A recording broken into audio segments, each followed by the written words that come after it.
Welcome to the Inner Light, where we explore the timeless wisdom that guides us toward a deeper, calmer, and more awakened way of living. Today, we're diving into something truly fascinating, a bridge between East and West, between Stoicism, the philosophy of reason and resilience from ancient Greece, and Vedanta, the spiritual philosophy of unity and liberation from ancient India. At first glance, they seem worlds apart. One born in the marble courtyards of Athens, the other in the forests and ashrams of India. But as we look deeper, we begin to see something profound, a shared vision of inner freedom, equanimity, and peace beyond circumstance. So let's explore how these two great traditions, Stoicism and Vedanta, meet in their search for inner peace. The Stoics, like Marcus Aurelius, Epictetus, and Seneca, lived in a world of chaos, wars, politics, slavery, and uncertainty. Yet, their wisdom teaches something radically modern. You have power over your mind, not outside events. Realize this, and you will find strength. For the Stoics, peace doesn't come from controlling the world, but from mastering how we respond to it. They divided life into two categories: what we can control, our thoughts, choices, and actions, and what we cannot control, everything else. Freedom, therefore, isn't about changing the outer world.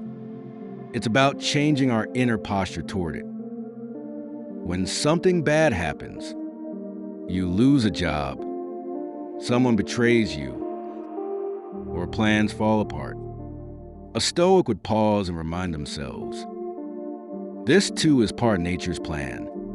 It's not what happens to you, but how you respond that defines you. This inner stillness amidst turmoil is what they called ataraxia, a state of calm unshaken by external storms.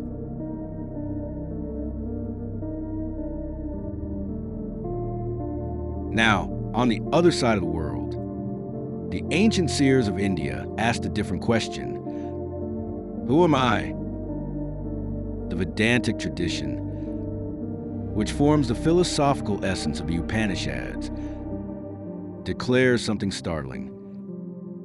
You are not the body, you are not the mind, you are the pure consciousness that witnesses both. In Vedanta, suffering arises not from the world, but from ignorance of our true nature. We mistake ourselves for the changing, the body, emotions, or roles, rather than the unchanging awareness behind it all. When that ignorance dissolves through inquiry and realization, one discovers a peace that is not dependent on anything external. This state is called moksha, or liberation, not freedom from life, but freedom within life.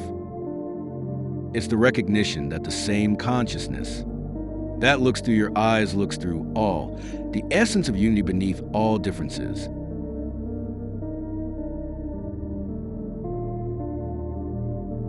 Now, let's bring these two worlds together. The Stoic sage and the Vedantic seer are not so different after all. Both are architects of the inner fortress, a place of unshakable peace within the mind.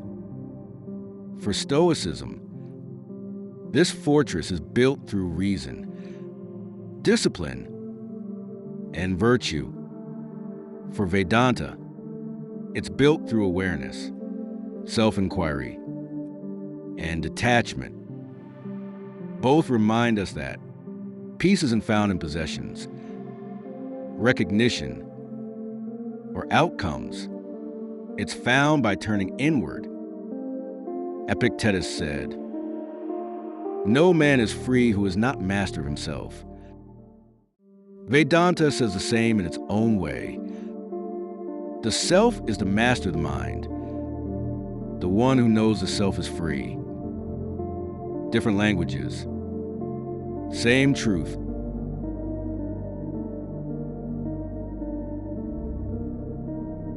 Both philosophies also teach the art of acceptance.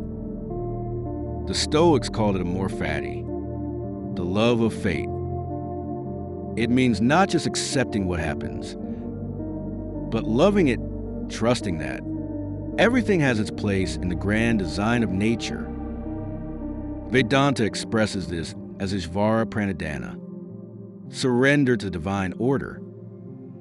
It's the faith that behind every event lies a higher intelligence, and resisting it only deepens suffering. In both, acceptance isn't weakness. It's a sign of great inner strength, a trust that life is unfolding exactly as it should.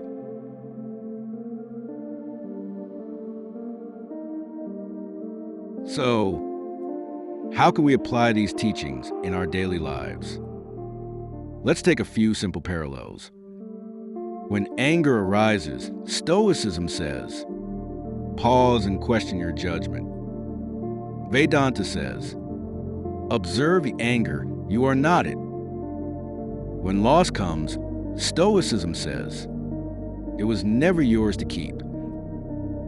Vedanta says, the world is transient, only the self endures. When fear arises, both whisper the same truth.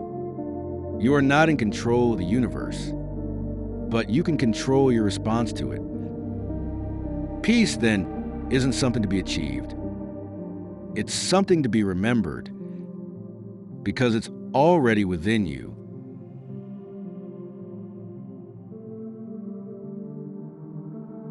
The true meeting point of Stoicism and Vedanta is the still mind.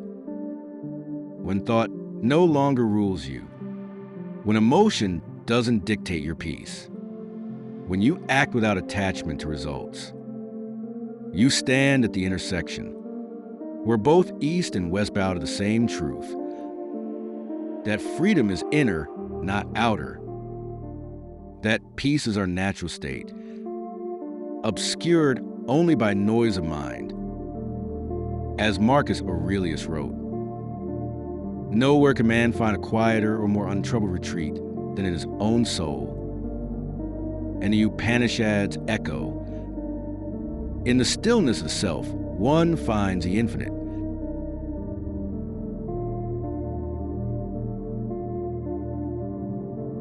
In the end, Stoicism teaches us how to live wisely, and Vedanta teaches us who we truly are. Together, they form a complete path, from clarity of mind to realization of spirit. So next time life tests you, remember this union of wisdom. Be calm like a Stoic. Be aware like a Vedantic, and you'll find that the peace you were searching for was never missing. It was always you. If this exploration resonated with you, consider subscribing to The Inner Light, where we uncover timeless wisdom to help you awaken peace, clarity, and strength within.